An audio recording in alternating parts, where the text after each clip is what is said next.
Class is open. Ladies and gentlemen, what will you do with $1,000?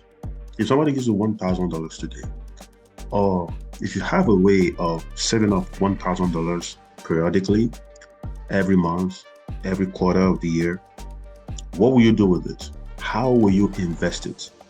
In this video, I'm going to give you a walkthrough. I'm going to give you a blow-by-blow breakdown of how I will handle $1,000 free cash that I can invest with on a periodic basis. And how can I even have $1,000 to save subsequently and invest with subsequently? If you want to spend your remaining income, you can spend it on anything, but you should have something you're keeping away from your checking account, away from your spending account, from your credit cards, that you are saving, you are paying yourself for, and you're saving for the future. So in this video, we're going to look at some concepts, and I brought up my whiteboard today. Perhaps you've never seen me in this element before. You're going to see another side of Wall Street tutor. Yeah, so it's Wall Street doings.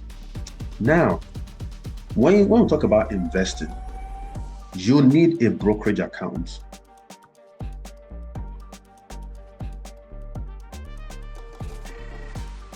You need a brokerage account. And the brokerage account could be any brokerage account of choice. Perhaps in your mind now you have, maybe you're thinking of Robinhood. There is a Fidelity. Post in the chat your favorite brokerage account, your favorite trading account. Post in the chat as you are watching this video. Let's E-Trade.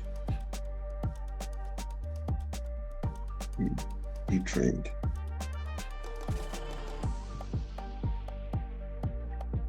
And there's Webull. So for Robinhood, if you are the gambling type, no disrespect, no disrespect. If you know that you can't keep your eyes off gambling, if you know you don't have the self-control to avoid gambling, I would say you should stay away from Robinhood.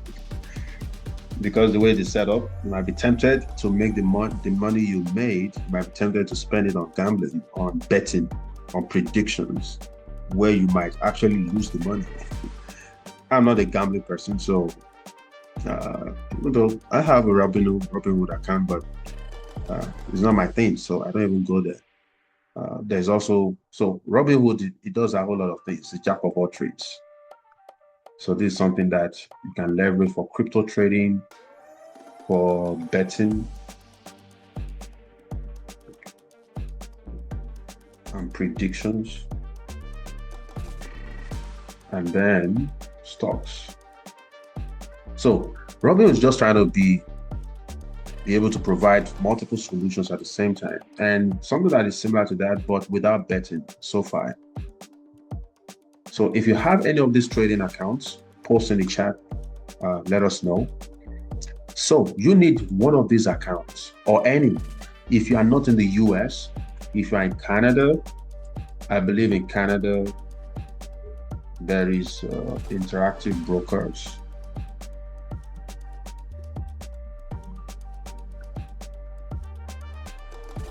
Interactive Brokers.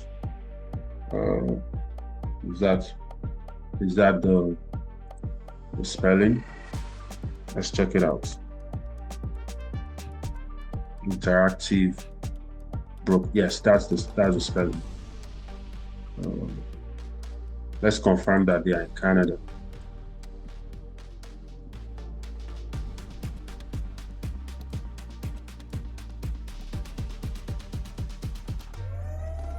Let's check.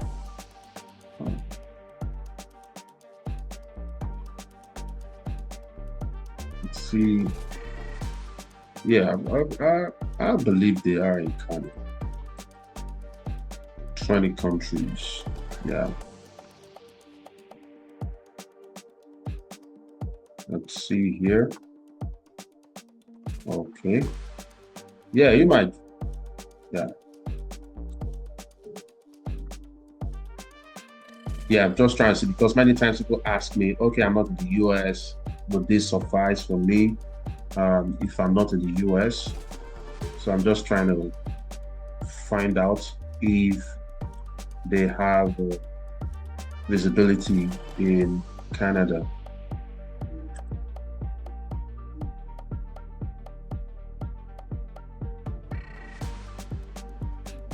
Okay, is the Canadian subsidiary of Interactive Brokers. So Interactive Brokers, they have presence in Canada, so you can leverage that platform. And I believe they are in other countries. So let's find out.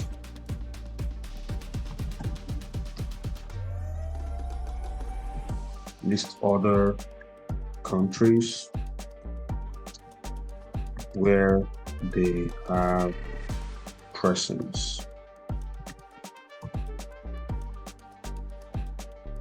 So I'm just asking Copilot to, yes, so Interactive Brokers is in United States, Canada, Mexico, Costa Rica, Panama, Asia, even in Africa. So if you are in South Africa, then Kenya, Egypt, Morocco, Ghana. Cool, cool. So I'm not a salesman for Interactive Brokers. Perhaps they will pay me for this. So these are the countries where you can access the Interactive Brokers platform to trade, and hopefully many of these stocks are available in those countries. So those are, I'm just trying to digress a little to show you that they are not only limited to the US. So any of the tips we are sharing, it's applicable even outside of the US. Outside of USA. Outside of USA.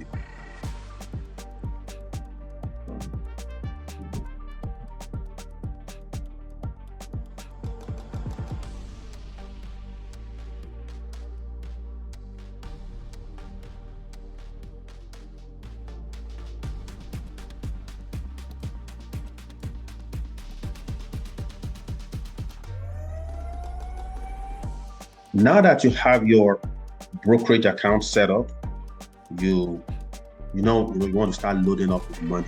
But before you start loading up with money, there are several ways you can invest. So typically, you hear things like what we call ETF. So let's do a comparison. ETF and index fund.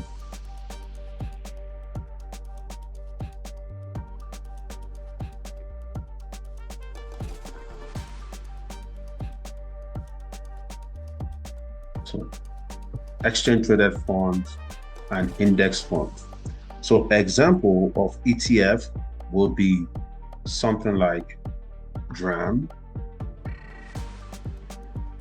something like shaking my head, SMH. So DRAM is the memory plate. So in DRAM, you have, because right now, AI is still here to stay. Even despite all the volatility, despite all the red days, downturns that you're seeing in the market, don't be swayed by that. Don't be deceived by that. The AI play is still in force, so don't be carried away by all of these pundits, all these predictions about bubble and all of those things. Well, of course, we already taught you. You need to be able to diversify your brokerage account so that you are not caught in the crossfire. All right.